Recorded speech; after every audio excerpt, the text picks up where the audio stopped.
Seguramente sabes que las computadoras hablan en unos y ceros. Un bit es esa cajita donde almacenamos S1 o S0 dependiendo del número.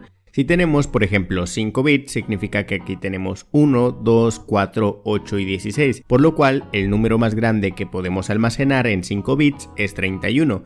El 4 de junio de 1996, el cohete no tripulado Ariane 5 lanzado por la Agencia Espacial Europea explotó 40 segundos después de despegar. El cohete y su carga estaban valuados en $500 millones.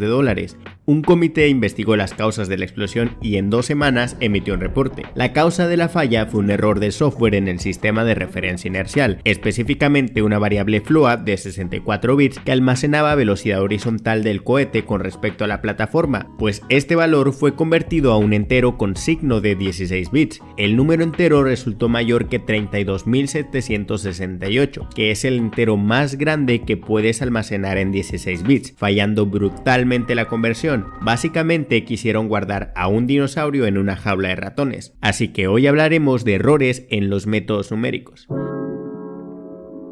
Antes hemos definido a los métodos numéricos como un conjunto de técnicas mediante las cuales es posible formular problemas matemáticos de tal forma que pueden resolverse para hallar una solución aproximada usando operaciones aritméticas, y calculamos la velocidad de un paracaidista con un método analítico y con un método numérico. Sin embargo, había una diferencia entre el método exacto o analítico y el método numérico. Pues hoy nos centramos en por qué existe esta diferencia y por qué los métodos numéricos dan resultados aproximados y no exactos. Bueno, pues para entenderlo hay que definir dos términos: exactitud y precisión. Imaginemos que estamos lanzando algunos dardos. Para alguien que nunca ha lanzado antes, su resultado podría ser algo así.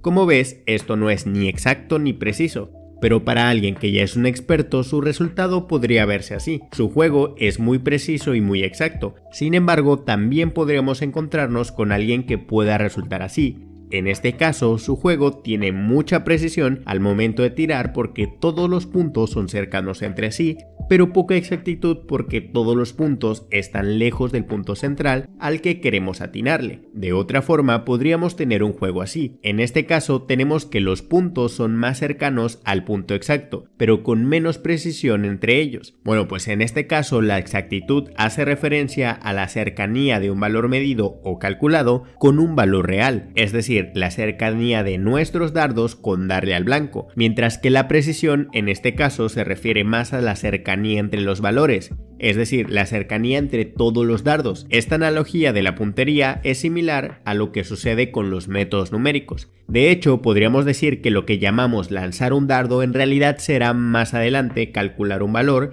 mientras que el centro es el valor verdadero o el valor exacto. Incluso si regresamos a ver los distintos tableros, podemos hablar de algo llamado inexactitud, o también conocido como sesgo, que es la desviación sistemática del valor. Es decir, aunque al ver estos dos tableros notamos que los puntos de uno están más juntos con los puntos de otro, en realidad ambos son igual de inexactos, ya que ambos se encuentran en general lejos del punto central. Por otro lado, si hablamos de imprecisión, también llamado incertidumbre, estaríamos hablando de la dispersión de los puntos, porque aunque estos dos tableros están cerca del blanco, esta es más precisa, pues los puntos están agrupados de forma más compacta. Esto es importante tenerlo en cuenta porque la calidad de nuestro método numérico debe ser alta, y esta se va a medir principalmente en que sean suficientemente exactos o que no tengan tantos sesgos para satisfacer problemas. Significa que deben ser lo suficientemente precisos. Para poder representar la inexactitud y la imprecisión entre dos predicciones, utilizamos el término error. El error no es más que la diferencia entre el valor verdadero y el valor aproximado, y el error puede clasificarse en 3 tipos. Los errores inherentes, que se producen por la incertidumbre, es decir, que viene incluido a cualquier sistema natural real, pues es imposible considerar todas las variables que definen un sistema, por lo tanto solo consideramos las variables realmente relevantes. Pero cuidado, que las variables que podemos considerar no relevante también afectan nuestro sistema, solo que asumimos que no lo afectan tanto. De ahí la importancia de saber modelar un sistema, pero eso es tema de otro curso. También tenemos los errores computacionales, que pueden ser de 3 formas. Error de desborde, que ocurre cuando el número que manejamos se encuentra fuera del rango de los definidos por la computadora.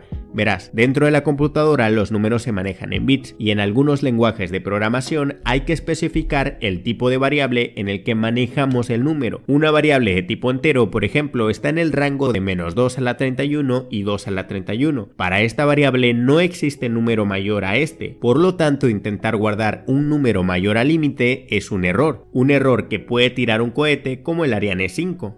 Otro tipo de errores que podemos encontrarnos son los errores de redondeo. Esto sucede porque la computadora tan solo representa cantidades con un número finito o determinado de dígitos. Es probable que una computadora, por ejemplo, pueda redondear de 4.15169 a 4.1517, y aunque la diferencia entre ambos números es pequeña, existe, y esto es un error. O por ejemplo, en el número pi, que tiene muchos números después del punto decimal, una computadora no puede ocupar todos estos números, por lo que lo más común es redondearlo a 3.1416, y aunque ocupes más decimales, sí o sí tendrás que redondearlo o cortarlo en algún punto. De hecho, la NASA solo ocupa 15 dígitos de pi para la mayoría de sus misiones, y aunque es verdad que sigue habiendo un error, el error es mínimo. Por último, cuando estamos trabajando con métodos numéricos, estaremos haciendo cálculos en bucle. Velo como estar tirando el dardo una y otra vez hasta llegar al centro con la información de lo que sucedió al tirarlo la vez anterior para mejorar nuestro tiro, solo que nosotros vamos a realizar cálculos una y otra vez hasta llegar a la solución, como cuando calculamos la velocidad del paracaidista en el video anterior, y en cada interacción íbamos a tener una solución aproximada, y por lo tanto vamos a tener un error que se va acumulando. Este es el tercer tipo de error computacional, el error acumulable, que se refiere a la suma de los errores en operaciones interactivas.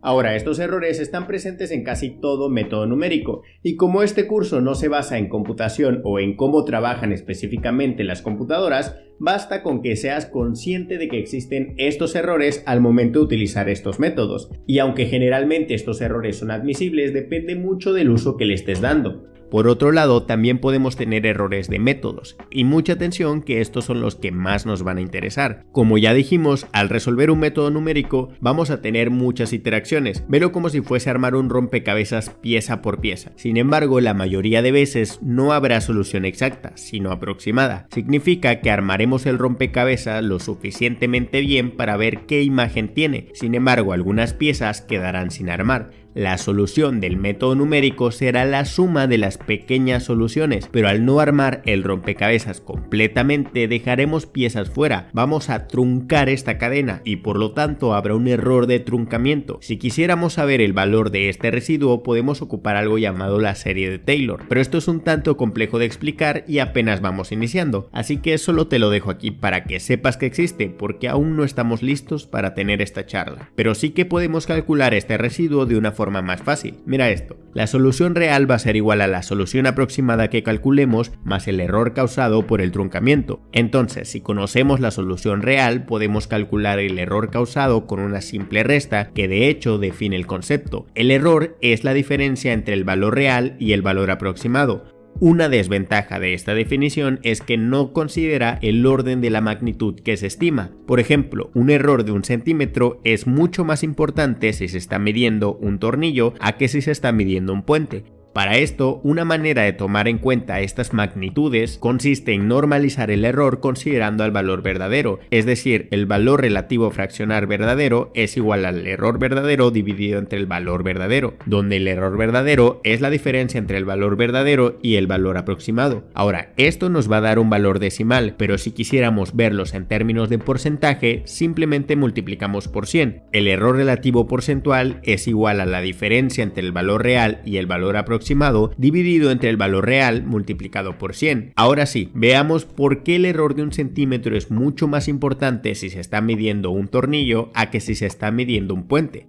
Supongamos que tomamos nuestra regla y medimos un puente y vemos que mide 9.999 centímetros, y con esta misma regla medimos un tornillo y vemos que mide 9 centímetros. Esos son los valores medidos aproximados. Sin embargo, si vamos a las especificaciones del puente y nos dice que mide 10.000 centímetros y por otro lado vemos que en las especificaciones del tornillo mide 10 centímetros, estos serán los valores reales. Entonces calculemos el error verdadero. El error verdadero es la resta, es decir, 10.000 menos 9.999, que da igual a 1 centímetro de error, mientras que para el tornillo el error verdadero es igual a 10 menos 9, que nos da igual a 1 centímetro de error. Ambos errores relativos son de 1 centímetro, pero ahora calculemos el error porcentual. Para el puente, el error porcentual es igual a 1 dividido entre 10.000 multiplicado por 100, que nos da un valor de 0.01%, y para el tornillo tenemos que el error porcentual es igual a 1 dividido entre 10 multiplicado por 100, lo que nos da de resultado el 10%. Por lo tanto, aunque ambas medidas tienen un error de 1 centímetro, el error relativo porcentual del tornillo es mucho mayor que el del puente. Podemos concluir que en la medición del puente hemos hecho un buen trabajo, mientras que en la estimación para el tornillo pues nos ha dejado mucho que desear. Sin embargo, tenemos una desventaja con este concepto de error que hemos utilizado, y es que considera que sabemos el valor verdadero y no siempre podremos conocerlo. De hecho, la mayoría de veces no lo podemos conocer, pero si recuerdas, sí que vamos a estar conociendo diferentes aproximaciones a este valor